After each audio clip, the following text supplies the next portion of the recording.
अंतर मन में ज्योति जगा लो, होगा दूर अंधेरा।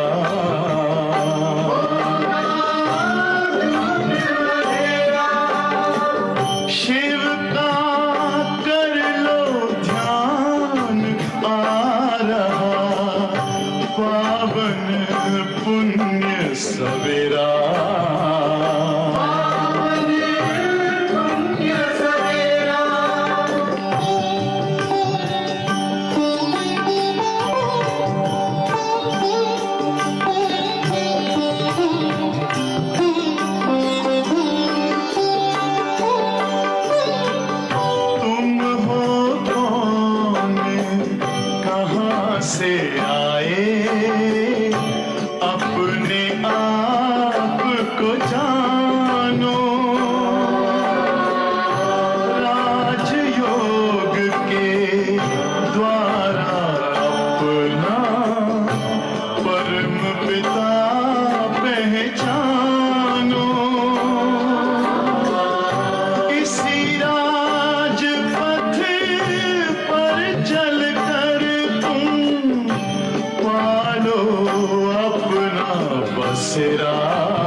जगा लो, होगा दूर अंधेरा।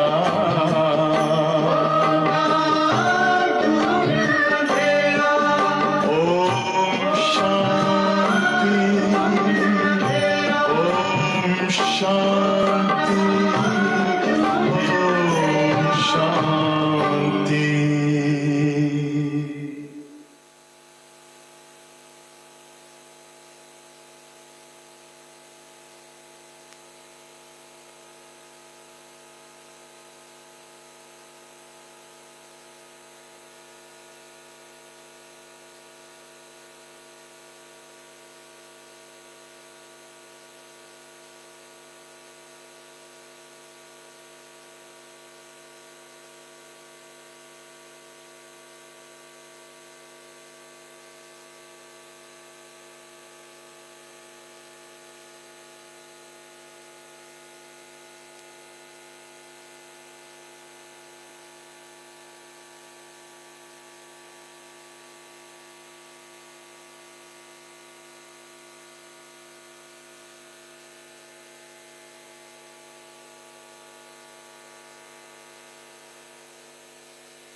ओम शांति।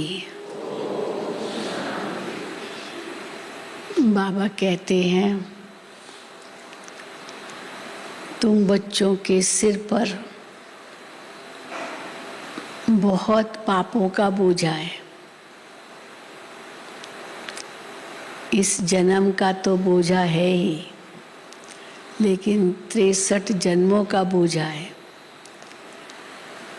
और इतने बोझे के साथ तो तुम वापस घर कैसे चल सकोगे? ये सब बोझा यहीं ख़त्म करना है। तो कैसे करेंगे ख़त्म? बाबा कहते हैं इस जन्म का तो आपको याद होगा क्या क्या पाप किए हैं, तो वो तो बाबा को लिख करके दो और फिर बाबा को सौंप दो, खाली हो जाओ। प्रतिज्ञा करो आगे कोई पाप नहीं होगा। लेकिन और जो जन्मों के पाप हैं वो बाबा कहते हैं मेरी याद से भस्म करो। कुछ याद से भस्म होंगे और फिर बाबा कहते कर्म भोग से भी भस्म होते हैं। कोई ऐसा हिसाब किताब शरीर का रोग होता है तो उससे भी हिसाब किताब चुकतू होते हैं। तो इसीलिए याद तो सबसे बेस्ट है, परंतु हिसाब किताब रोग से भी रोग होता है तो दर्द दुख तो होता ही है, कष्ट तो होता ही है, तो उससे भी चुकतू होता है। पर एक होता है रो रो कर चुकतू करना, हाय मेरा कर्म भोग, हाय मेरा कर्म भोग। और दूसरा होता है खुशी से चुकतू करना। तो कैसे चुकतू करेंगे? रो रो के या खुशी खुशी से? खुशी खुशी से। हाय हाय करके या वाह वाह करके? क्योंकि मेरे हिसाब किताब है ना, मैं दूसरे को तो दोष नहीं दे सकती हूँ। कई बार होता है किसी और के कारण हुआ, लेकिन ये तो है तो मेरे हिसाब किताब। तो मेरे हिसाब किताब है तो मैं रो के चुकतू करूं या खुश हो के चुकतू करूं, ये मेरे हाथ में है। तो इसलिए बाबा कहते हैं वो खुशी खुशी चुकतू करो। हाँ, मम्मा का भी बाबा मिसाल देते हैं, मम्मा को कितना कष्ट होता होगा। हमारी दादियों को कोई कम कष्ट था? कई कहते थे इतनी योगीन आत्मा और इनको भी ऐसे कष्ट होता है। तो बाबा तो कहते ये एक जन्म का हिसाब किताब थोड़ी है, 63 जन्मों का है। तो जो भी बात आए खुशी खुशी चुकतू करो, ख़त्म करो, नहीं तो धर्मराज की सजाएं खानी पड़ेगी। तो ये 3 तरीके हैं चुकतू करने के। एक याद से 4 कहेंगे। एक तो बाबा को लिख के दो इस जन्म का और खाली हो जाओ, दूसरा बाबा की याद से, तीसरा हिसाब किताब कर्म भोग से, नहीं तो सजाओं से होगा। हाँ, जैसे बच्चे को माँ बहुत कुछ करवाना है तो पहले प्यार से कहेगी ना, बेटा ये करो, फिर थोड़ी आँख दिखाएगी, पर न प्यार से मानता न आँख से मानता है, आँख दिखाने से भी नहीं मानता है, तो फिर मारेगी भी, क्योंकि कराना तो है ही है। तो बाबा की याद है प्यार का रूप। कितना प्यार प्यार से बाबा कैसे हमारे सब विकर्म विनाश कराते। नहीं तो कर्म भोग वो जैसे थोड़ी आँख दिखाई बाबा ने कि ये तुम्हारे हिसाब किताब कड़े हैं, इसको तुम्हें चुकतू करना है। अगर आँख दिखाई तो माना है हिसाब किताब बहुत, और फिर नहीं तो सज़ा खाएंगे, और सज़ा खाई तो पद भी कम हो जाएगा। फिर उससे तो अच्छा है योग बल से चुकतू करो, या थोड़ा बहुत कर्मों का हिसाब किताब है उससे चुकतू करो, पर सज़ा से तो न करो। तो आज बाबा ने सारी मुरली इसी पर चलाई।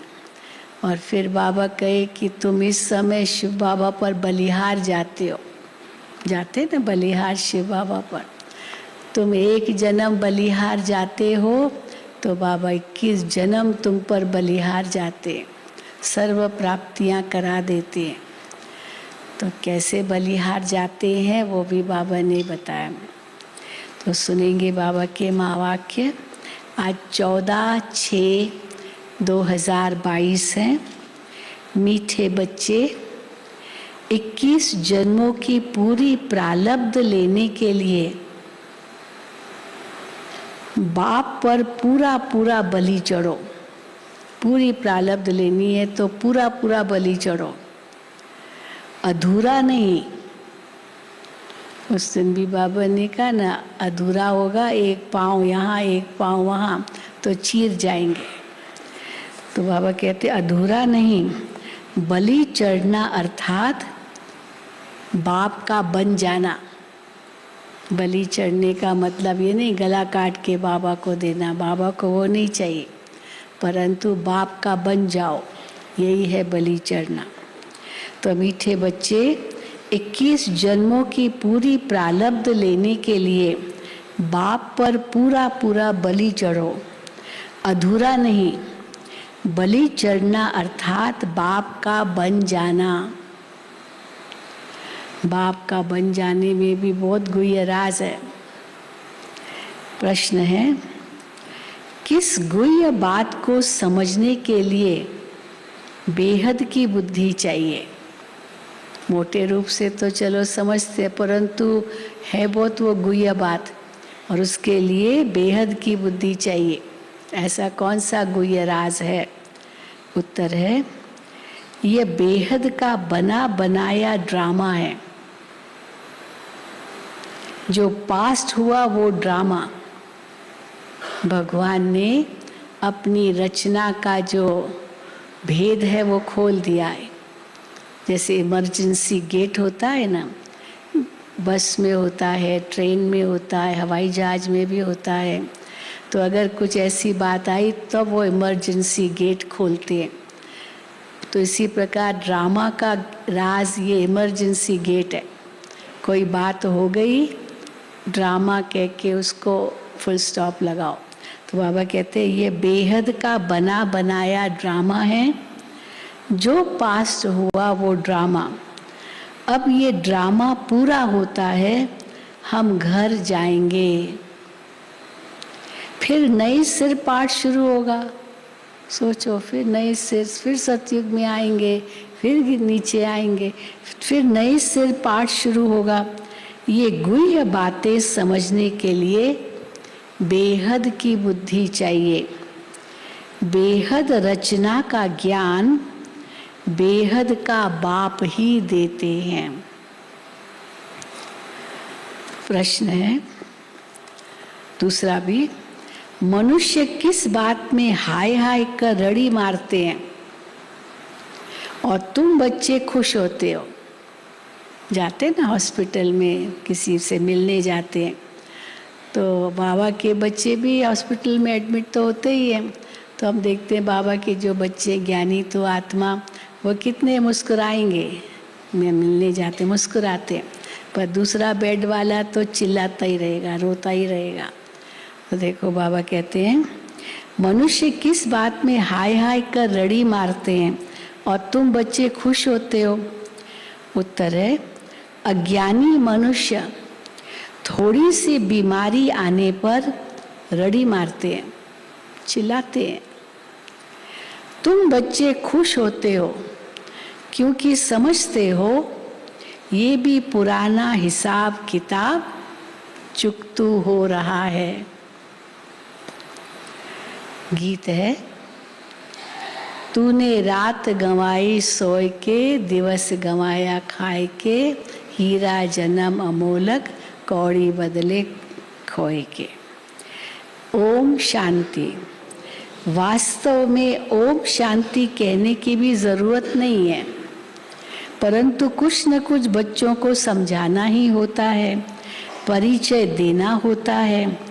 आजकल बहुत है जो ओम शांति भी जपते रहते हैं, अर्थ तो समझते नहीं हैं।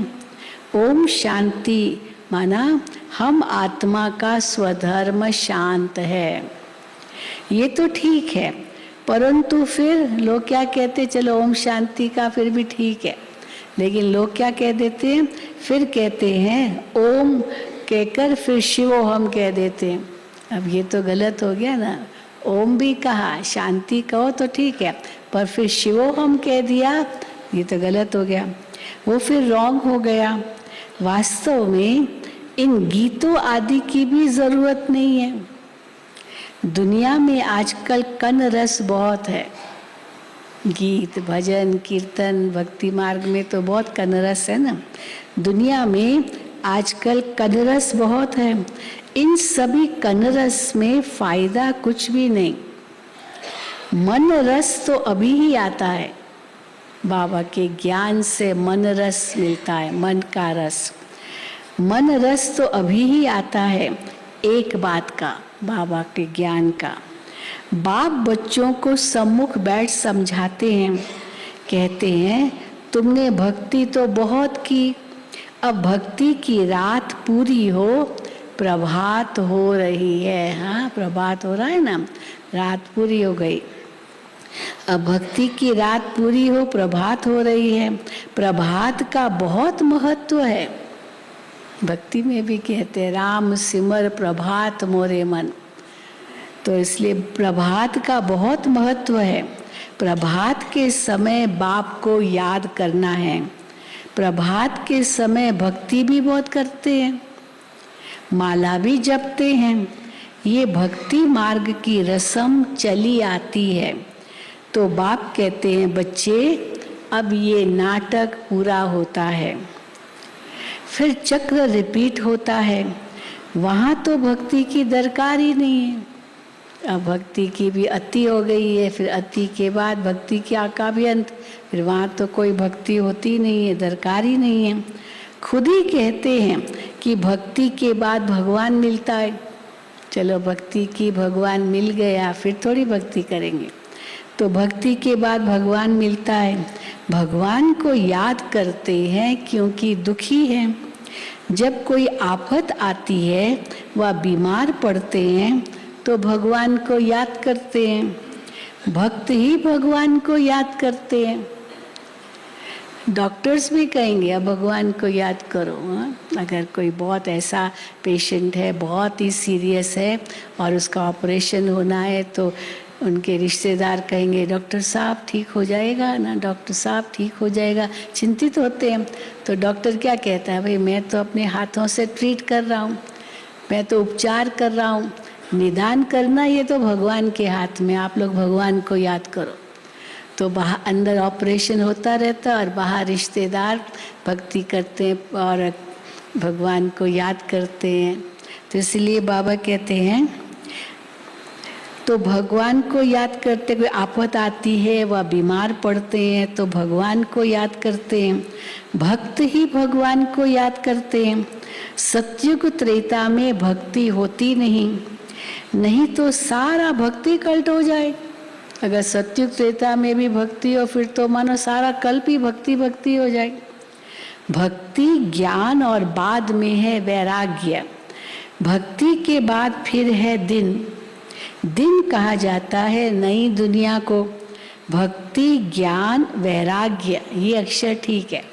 वैसे भक्ति मार्ग में कहते ज्ञान भक्ति वैराग्य, पर होना चाहिए भक्ति, फिर बाबा का ज्ञान मिला, भक्ति का भगवान मिला, भगवान ने ज्ञान दिया, फिर ज्ञान से सद्गति हुई।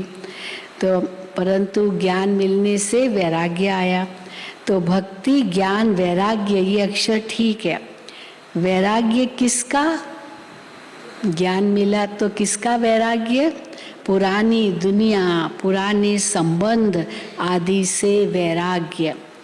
चाहते हैं हम मुक्ति धाम में बाबा के पास जाएं। ज्ञान मिल गया तो बस एक ही चाहना है कि हम मुक्ति धाम में बाबा के पास जाएं। भक्ति के बाद हमको भगवान जरूर मिलना है, ये भक्तों को विश्वास है।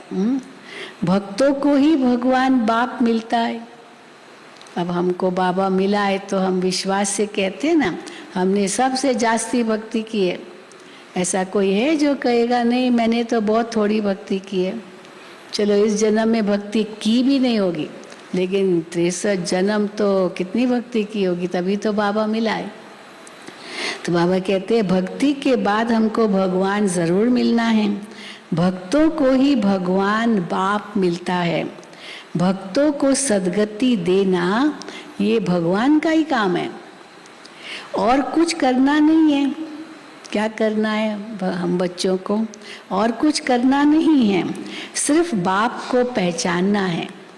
पहचान करके उनको याद करना है। बाप है इस मनुष्य सृष्टि रूपी झाड़ का बीज। इसको उल्टा झाड़ कहते हैं।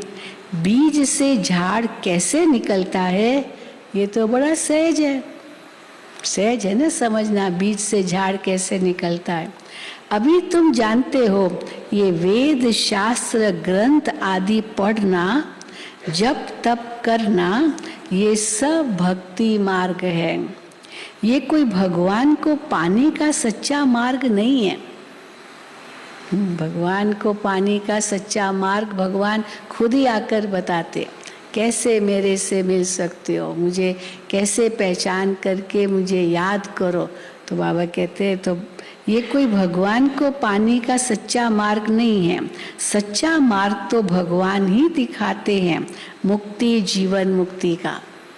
वो भक्ति मार्ग मुक्ति जीवन मुक्ति का मार्ग नहीं है। तो सच्चा मार्ग तो भगवान ही दिखाते हैं, मुक्ति जीवन मुक्ति का। तुम जानते हो अब ड्रामा पूरा होता है। जो पास्ट हुआ सो क्या कहेंगे, जो पास्ट हुआ सो ड्रामा। इस समझने में बड़ी बेहद की बुद्धि चाहिए। हाँ, इसमें ऐसे नहीं जो होगा वो ड्रामा, पुरुषार्थ क्यों करे, ड्रामा को इस रूप में नहीं लेना है। जो पास्ट हुआ वो ड्रामा, बीत गया तब कहो ड्रामा। ड्रामा को शुरू में मत कहो। इमरजेंसी गेट है ना, तो इमरजेंसी गेट अगर ऐसे खुला रखा बहुत बड़ी पेनल्टी है, नहीं खुला रख सकते।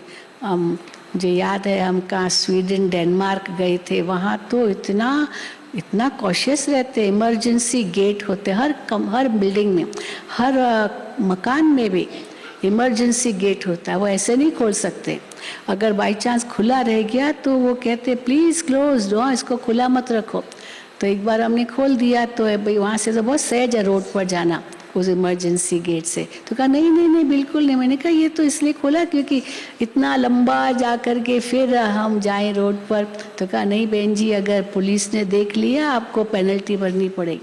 ये तो तब खोलना होता है जब आग लगे या कुछ और ऐसी आफत आ जाए, ऐसे नहीं खोलना है। तो ड्रामा को भी कैसे कब याद करना है, हर वक्त। हाँ, जो ड्रामा में नहीं, ड्रामा को तब याद करो जब बात हो जाए। इसलिए बाबा कहते हैं जो पास्ट हुआ सो ड्रामा, इस समझने में बड़ी बेहद की बुद्धि चाहिए। बेहद का मालिक ही सारे सृष्टि के आदि मध्य अंत का बेहद का ज्ञान देते हैं। उसको कहा जाता है, भगवान को क्या कहा जाता है? जो बेहद का ज्ञान देते हैं उसको कहा जाता है ज्ञानेश्वर, ज्ञान का ईश्वर, ज्ञान देने वाला ईश्वर, रचयिता। ज्ञानेश्वर अर्थात ईश्वर में ज्ञान है। इसको कहते हैं रूहानी spiritual knowledge, God fatherly knowledge. तुम भी गॉड फादरली स्टूडेंट बने हो। बरोबर भगवानुवाच तुमको राजयोग सिखलाता हूँ, तो भगवान टीचर भी ठहरा। भगवान राजयोग सिखाता है तो जरूर वो टीचर भी ठहरा। तुम स्टूडेंट भी हो तो बच्चे भी हो। बच्चों को दादी से वर्षा मिलता है, ग्रैंडफादर से वर्षा मिलता है। ये तो बड़ी सहज बात है।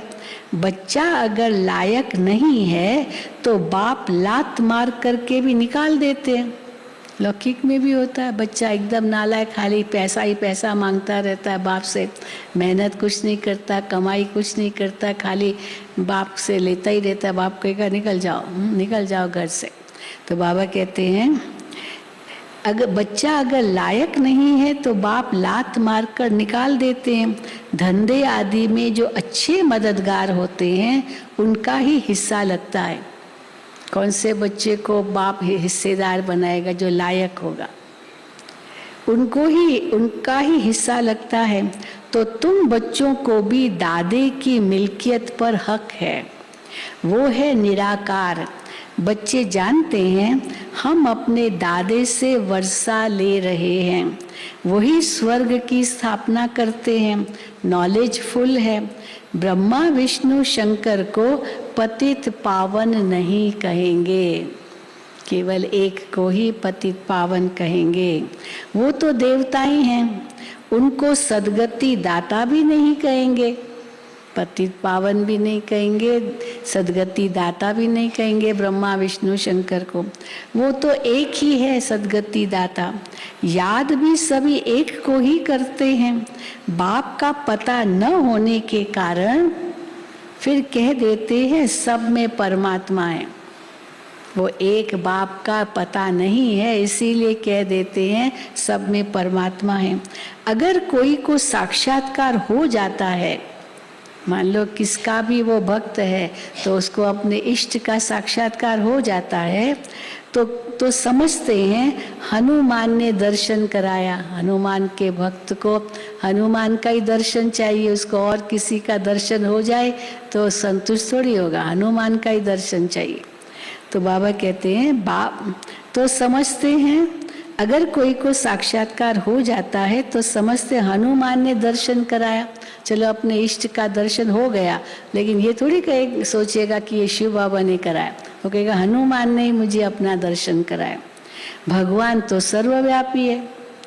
अब कोई भी चीज में भावना रखो तो साक्षात्कार हो जाता है, उसी भावना अनुसार उसका साक्षात्कार हो जाता है। अब यहाँ तो पढ़ाई की बात है। बाप कहते हैं मैं बच्चों को आकर के पढ़ाता हूँ, तुम देखते भी हो कैसे पढ़ाते हैं। पढ़ाते ना बाबा, कैसे पढ़ाते देखते हो। जैसे और टीचर होते हैं बिल्कुल साधारण रीति पढ़ाते। अब हिस्ट्री हॉल में बाबा आते थे, शिव बाबा मुरली चलाते थे ब्रह्मा बाबा के द्वारा, कितना सिंपल, कोई ऐसे ठाट वाट थोड़ी था, कोई सिंहासन पर थोड़ी बैठते थे, कुर्सी भी नहीं। हम लोग तो फिर भी ये जैसे सोफा है आराम से बैठे। बाबा तो पीछे पीठ भी नहीं थी, वो बस संदली पर बाबा बैठते थे पलथी मार के। तो इसलिए बाबा कहते कितने साधारण रूप से बैठते हैं, पढ़ाते हैं। जैसे और टीचर होते हैं बिल्कुल साधारण रीति पढ़ाते हैं। अब बैरिस्टर होगा तो आप समान बैरिस्टर बनाएगा, पढ़ाएंगे साधारण रीति से, पर बनाएंगे तो आप समान, जो उनमें ज्ञान होगा वही देंगे। आप समान बैरिस्टर बनाएगा। ये तो तुम ही जानते हो कि इस भारत को स्वर्ग किसने बनाया। भारत स्वर्ग था, सोने की चिड़िया था, गायन तो करते, लेकिन किसने बनाया था?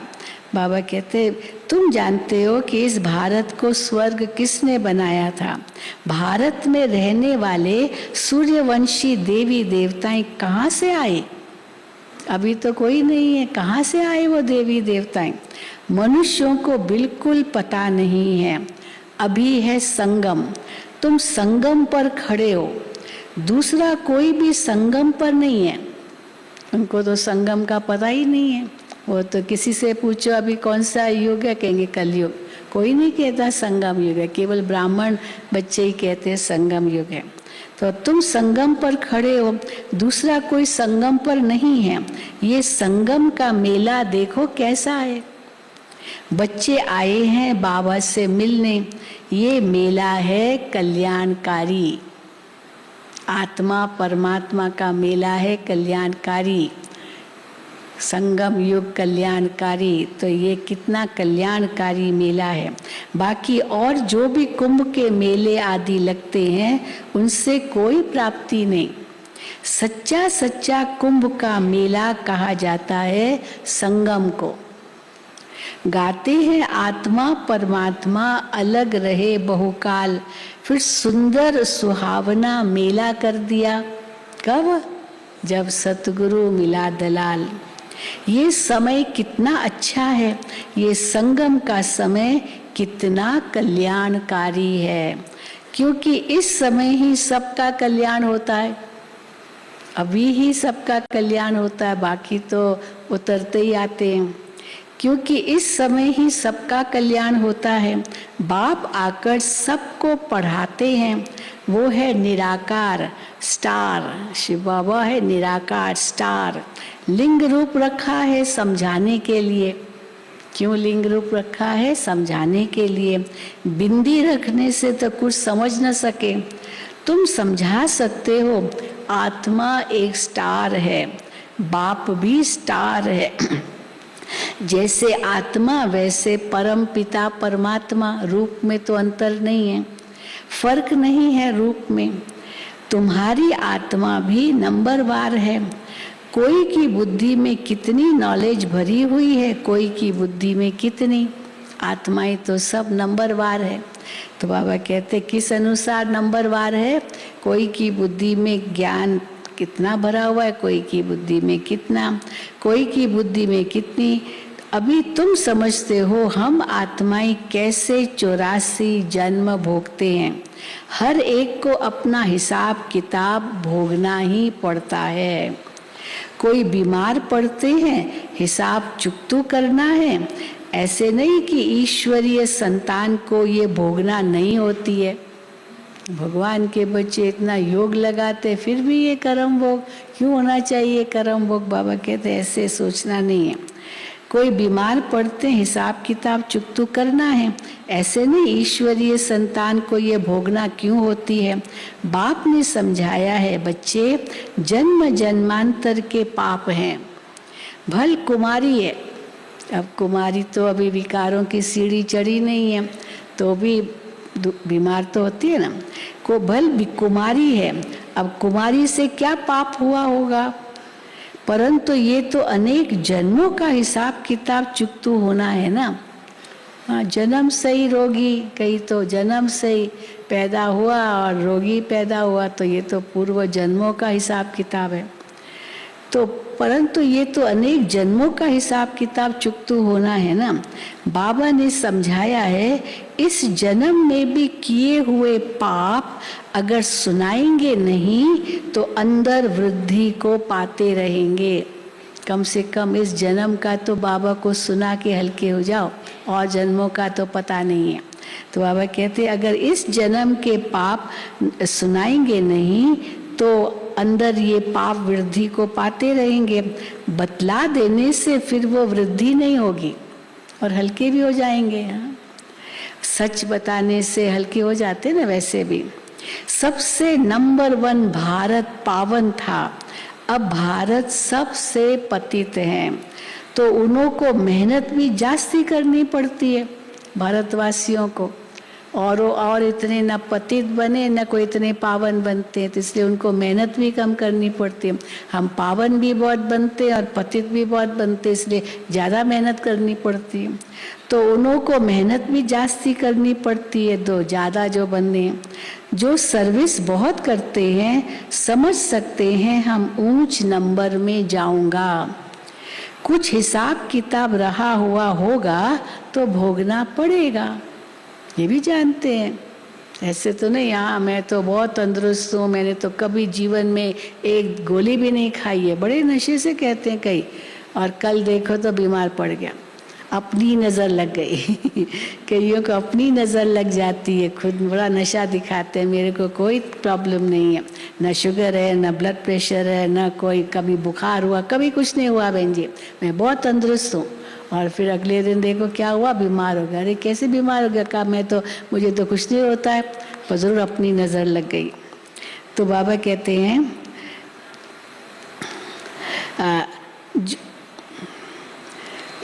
कुछ हिसाब किताब रहा हुआ होगा तो भोगना पड़ेगा, वो भोगना भी खुशी से भोगी जाती है। चलो हुआ भी कुछ हिसाब किताब रोग, तो भी खुशी से भोगो। अज्ञानी मनुष्यों को तो कुछ होता है तो एकदम हाय हाय कर रड़ी मारने लग पड़ते हैं। यहाँ तो खुशी से भोगना है। हम ही पावन थे, फिर हम ही सबसे पतित बने। हमारी दादी जानकी का अनुभव बहुत हम सुनते हैं, कैसे दादी जानकी को कितनी बीमारियां थी, कोई कम नहीं थी, लेकिन दादी ने कभी चेहरे पर नहीं दिखाया, कभी नहीं दिखाया। दादी से पूछते भी थे, डॉक्टर खुद कहता था, पूछता था दादी आप बताओ, दादी गुलजार से भी चेहरे पर कभी दिखाई नहीं देता था। दादी प्रकाशमणि भी, सब दादियों को हमने देखा, बिल्कुल चेहरे पर दिखाई नहीं देता था। और लेकिन चलो डॉक्टर को तो थोड़ा बता दिया, बाकी दादी जानकी से अगर कोई पूछता भी था ना, दादी आपकी तबीयत कैसी है, दादी कहेगी क्यों, दिखाई देता है क्या मेरे चेहरे पर कि तबीयत ठीक नहीं है? उसी समय मुस्कुरा देगी जैसे कि कुछ है ही नहीं। इतनी खांसी भी होगी तो दादी को कि दादी खांसी हो रही है, दादी अभी मत बोलो, क्योंकि दादी ओम शांति जोर से कहती थी और फिर खांसी हो जाती थी। तो दादी कहती नहीं नहीं नहीं, ये खांसी तो मेरी सखी है। जैसे बाबा को खांसी थी, मुझे भी खांसी, सखी है मेरी सखी, बाबा से मैंने ये भी वर्षे में लिया है। तो देखो दादी ऐसे हंसती थी। तो बाबा कहते हैं फिर हम ही सबसे, तो हम ही पावन थे, फिर हम ही सबसे पतित बनते हैं। ये चोला पाठ बजाने के लिए हमको ऐसा मिला है। हाँ यही सोचेंगे ना, चलो हिसाब किताब है। अभी बुद्धि में आया है हम सबसे जास्ती पतित बने हैं, बड़ी मेहनत करनी पड़ती है। आश्चर्य नहीं खाना चाहिए कि फलाने को ये बीमारी क्यों। अरे देखो, हाँ देखो बाबा क्या कहते, कृष्ण का भी नाम गाया हुआ है, सांवरा और गोरा। अब काली वो नाग ने डसा और एकदम नीला हो गया, तो क्या कहेंगे, ये भी हिसाब किताब था ना। कई बार जैसे जहर शरीर में चला जाता है, कैसा नीला हो जाता है एकदम, तो श्री कृष्ण का भी ऐसे दिखाते हैं। तो बाबा कहते हैं अरे देखो कृष्ण का भी नाम गाया हुआ है, सांवरा और गोरा। चित्र बनाने वाले तो समझते नहीं हैं, वो तो राधे को गोरा दिखाएंगे, कृष्ण को सांवरा दिखाते हैं। समझते हैं राधे कुमारी है तो उनका मान रखते हैं, उनको गोरा दिखा दिया। समझते हैं वो कैसे काली होगी, अब काली होगी कुमारी तो कैसे फिर विवाह होगा, इसीलिए वो गोरा दिखा दिया। समझते हैं वो कैसे काली होगी। तो इन बातों को तुम समझते हो। जो देवता कुल के थे वो जब अपने को हिंदू धर्म के जो देवता कुल के थे वो अब अपने को हिंदू धर्म के समझ रहे हैं। तुम श्रीमत पर अपने कुल का उद्धार करते हो। अब नशा चढ़ाओ, हम क्या कर रहे हैं, श्रीमत पर अपने कुल का उद्धार कर रहे हैं। जो देवता कुल के थे कहाँ पट पर आके पड़े हैं उनका उद्धार कर रही हैं, फिर से देवता बना रहे हैं। तुम श्रीमत पर अपने कुल का उद्धार करते हो, सारे कुल को पावन बनाना है। सारा कुल पतित बन गया, देवताओं का कुल। तो बाबा कहते हैं सारे कुल को पावन बनाना है, सैल्वेज कर ऊपर ले जाना है।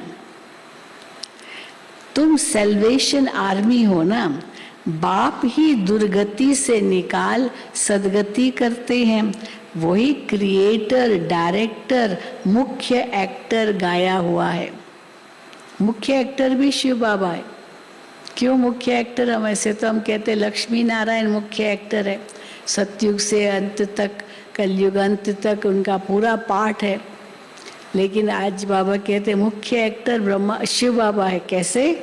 तो मुख्य एक्टर गाया हुआ है। एक्टर कैसे हैं? हाँ, कैसे वो मुख्य एक्टर है? पतित पावन बाप आकर पतित दुनिया में सबको पावन बनाते हैं। तो ये मुख्य हुआ ना, सबसे बड़ा काम भगवान ही करते हैं। तो वो कौन सा एक्टर हुआ? एक्टर्स तो बहुत होते हैं, छोटे छोटे काम भी करते हैं, लेकिन सबसे बड़ा काम तो जो बहुत बड़ा एक्टर होगा वही करेगा ना। तो मुख्य एक्टर शिव बाबा है। क्यों?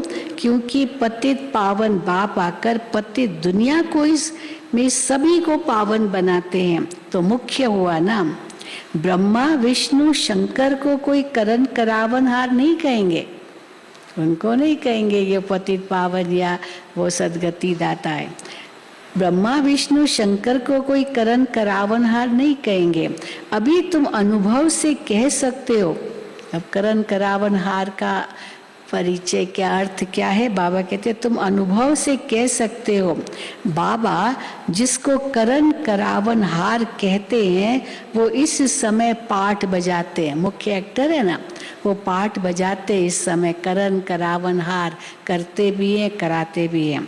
वो पाठ बजाएंगे भी संगम पर, उनको कोई जानते नहीं। मनुष्य 16 कला से फिर नीचे गिरते हैं।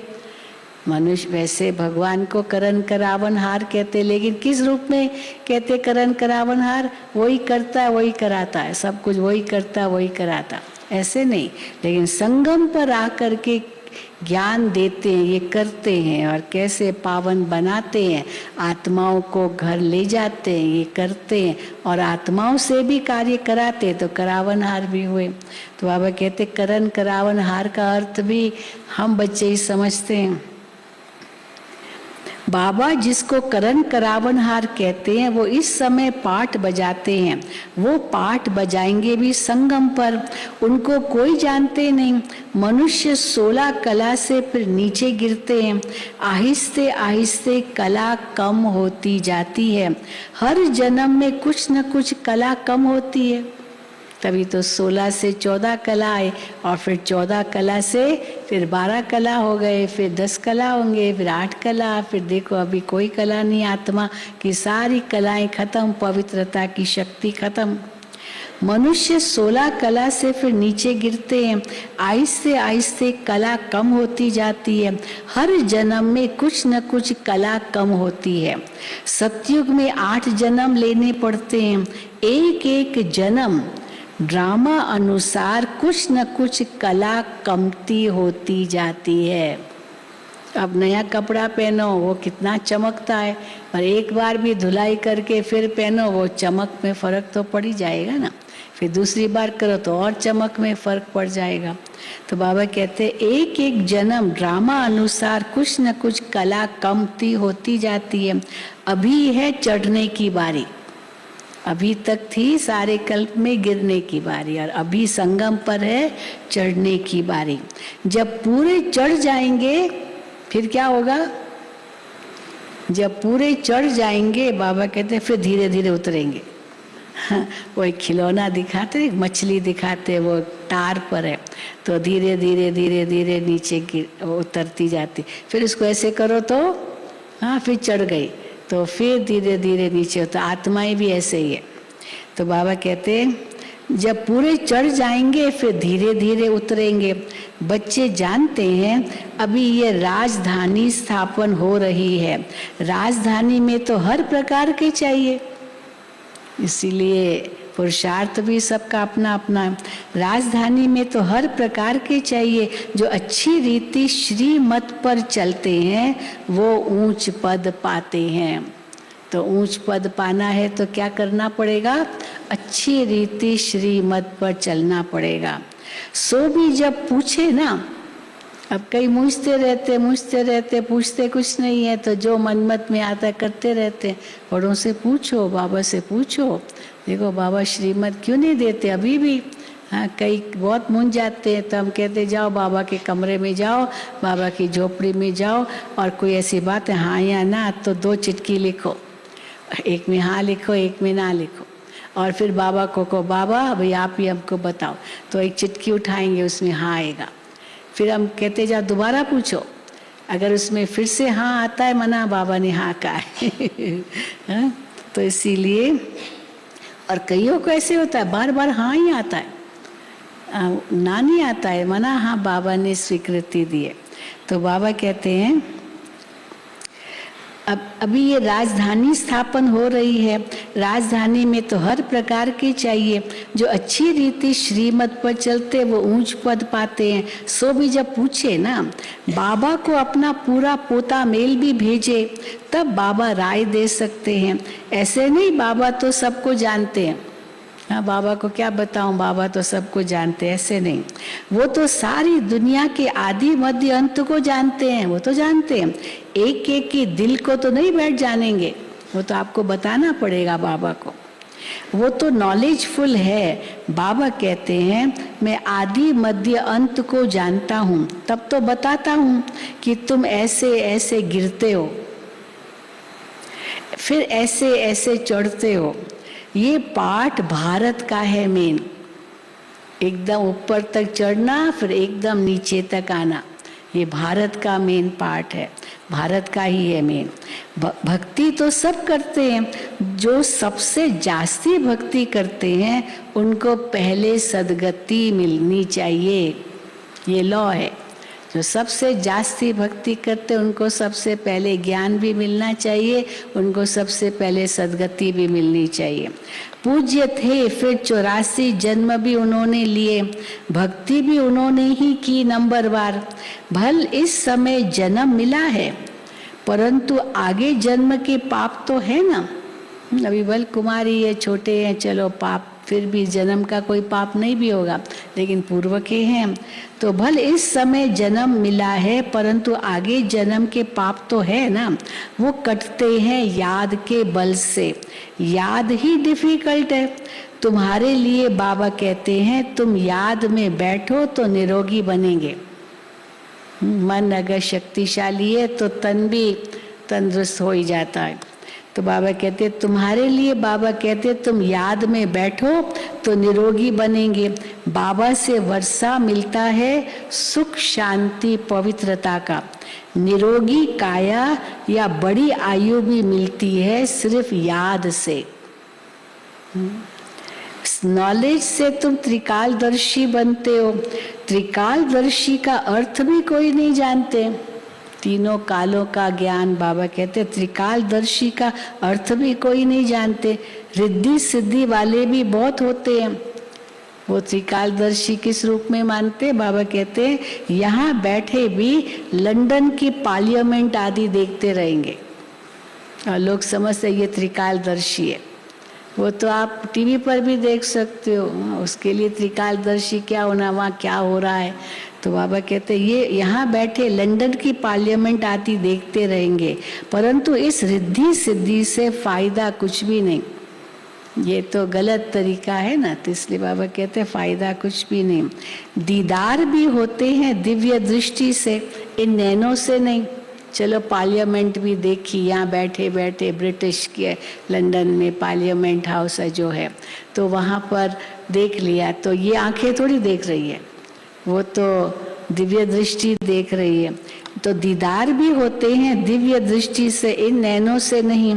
इस समय तो सब सांवरे हैं, तुम बलि चढ़ते हो। अब बलि चढ़ने की बात सुनो, तुम बलि चढ़ते हो, अर्थात बलि चढ़ना माना बाप का बनते हो, कोई गला काट के नहीं देते हो, बलि चढ़ना। अर्थात बाप का बनते हो। बाप भी फिर बलि चढ़ा पूरा, बाप भी बलि चढ़ा पूरा। ब्रह्मा बाबा की बात है। शिव बाबा ने उनको कहा तुम्हारी सारी चल अचल प्रॉपर्टी, तुम्हारा जो कुछ भी है सब माताओं के हवाले कर दो। मम्मा लीडर बनी तो सब कुछ माताओं के आगे, बहनों के आगे दे दिया। 5 मुख्य थी, फिर कोई 8 भी बताते, मतलब उनके हवाले कर दिया, विल कर दी उनके नाम पर। तो बाबा कहते हैं बाबा भी बलि चढ़ा पूरा। जो अधूरा बलि चढ़ते हैं उनका क्या होगा? तो फिर मिलेगा भी अधूरा। छिपाते हैं ना, तो बाबा कहते हैं मिलेगा भी अधूरा। बाबा भी बलि चढ़ा ना, जो कुछ था बलि चढ़ा दिया। जो इतने सब बलि चढ़ते हैं उनको 21 जन्मों के लिए प्राप्ति होती है। इसमें जीव घात की बात नहीं है। बलि चढ़ना माना कोई गला काटना, जीव घात करना, सुसाइड करना, वो बात नहीं है। जीव घाती को तो महापापी कहा जाता है।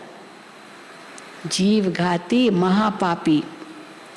आत्मा अपने शरीर का घात करे ये तो अच्छा नहीं है।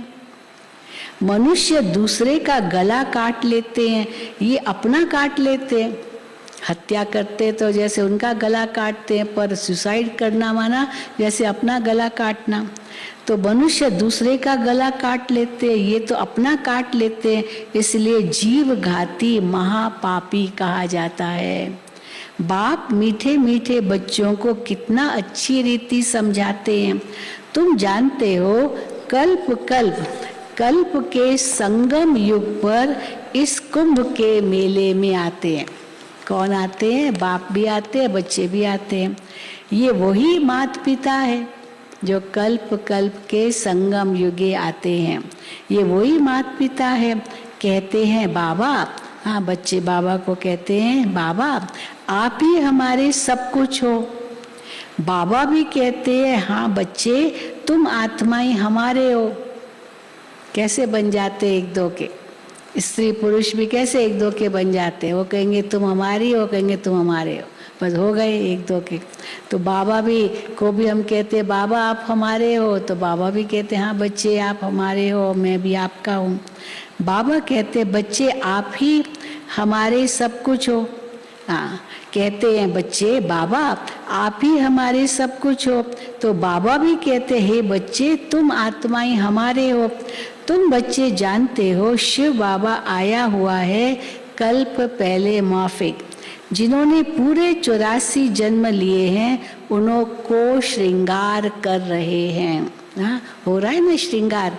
कैसे हो रहा है? कौन से गहने मिल रहे हैं? ये सब ज्ञान के रत्न मिल रहे हैं ना, जिससे आत्मा श्रृंगारी जा रही है। जिन्होंने पूरे 84 जन्म लिए हैं उन्हों को श्रृंगार कर रहे हैं। तुम्हारी आत्मा जानती है बाबा नॉलेजफुल पतित पावन है। वो हमको अभी सारी नॉलेज देते हैं। वही ज्ञान का सागर है।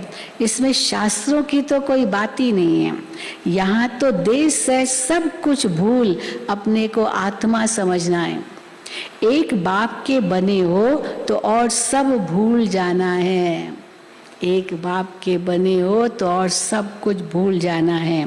और संग बुद्धि योग तोड़ एक संग जोड़ना है।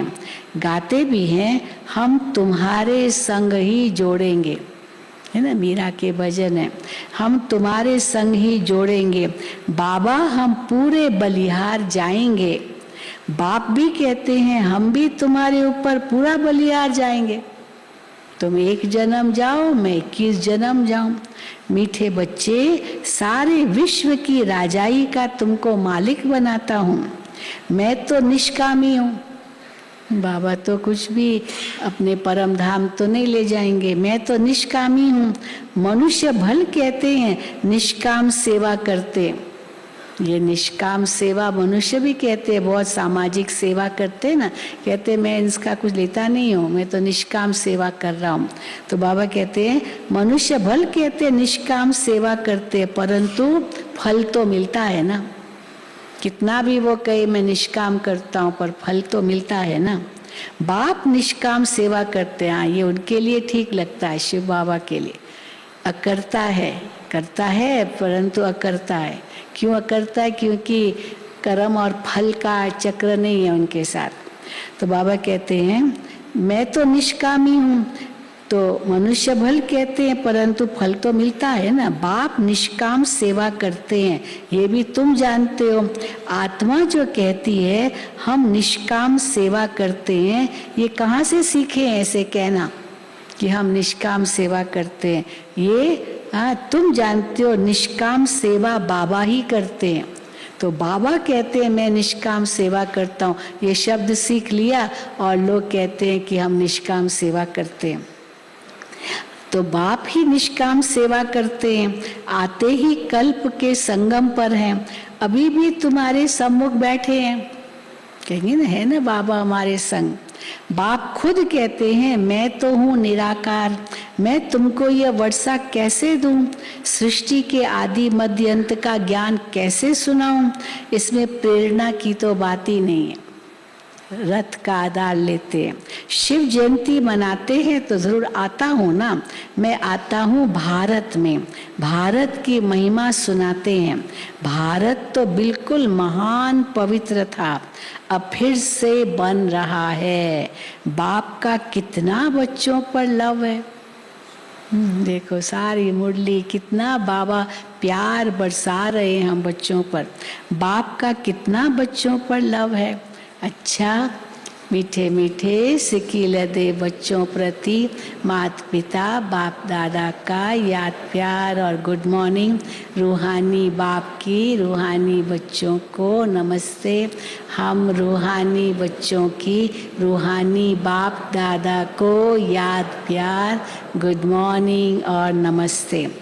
धारणा के लिए मुख्य सार पहला, श्रीमत पर अपने कुल का उद्धार करना है। श्रीमत पर अपने कुल का उद्धार करना है, सारे कुल को पावन बनाना है।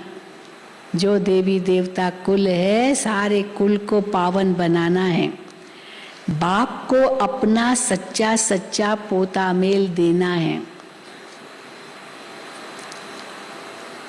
दूसरा, याद के बल से अपनी काया को निरोगी बनाना है।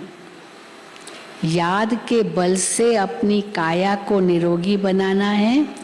बाप पर पूरा पूरा बलिहार जाना है। बुद्धि योग और संग तोड़ एक संग जोड़ना है। वरदान, एक बाप दूसरा न कोई, इस स्मृति से निमित्त बनकर सेवा करने वाले सर्व लगाव मुक्त भव। एक बाप दूसरा न कोई, इस स्मृति से निमित्त बनकर सेवा करने वाले सर्व लगाव मुक्त भव। जो बच्चे सदा एक बाप दूसरा न कोई इस स्मृति में रहते हैं, उनका मन बुद्धि सहज एकाग्र हो जाता है। वो सेवा भी निमित्त बनकर करते हैं, इसलिए उसमें उनका लगाव नहीं रहता है। जो कुछ भी करते हैं जो भी है लगाव नहीं रहता, क्योंकि निमित्त बन करते हैं। लगाव की निशानी है, क्या है लगाव, कैसे पता चलता है लगाव है? लगाव की निशानी है, जहाँ लगाव होगा वहाँ बुद्धि जाएगी। लगाव की निशानी है, बुद्धि वहाँ जाएगी, मन वहाँ भागेगा। इसलिए सब जिम्मेवारियाँ बाप को अर्पण कर ट्रस्टी व निमित्त बनकर संभालो तो लगाव मुक्त बन जाएंगे। स्लोगन, विघ्न ही आत्मा को बलवान बनाते हैं। विघ्न ही आत्मा को बलवान बनाते हैं, इसलिए विघ्नों से डरो मत। विघ्नों से डरो मत, विघ्न ही आत्मा को बलवान बनाते हैं। अच्छा, ओम शांति, ओम शांति, ओम शांति। कितना बड़ा, हाँ राजकोट, सब राजकोट से आए हुए भाई बहने हाथ उठाओ। सभी भट्ठी वाले देखो पूरा हॉल कितना शोभनीक लग रहा है। राजकोट से आए हैं सब, राजाई का कोट पहनने वाले हो ना। हाँ सब राजाई का कोट, हाँ राजाई का कोट पहनने वाले हो। हाथ ताली बजाओ अपने लिए, क्यों नहीं। राजकोट में एक राजकुमार कॉलेज है। पहले तो जब राजाएं महाराजाएं होते थे तो उस कॉलेज में प्रिंस प्रिंसेस पढ़ते थे, राजाओं के बच्चे पढ़ते थे। अभी कौन पढ़ते, अभी तो सब पढ़ते हैं, अभी तो सब पढ़ते हैं। चलो ओम शांति। अभी योग के बाद जो भी भट्ठी में आए हुए वो सब बैठे रहेंगे, आज के सारे दिन का प्रोग्राम आपको बताएंगे।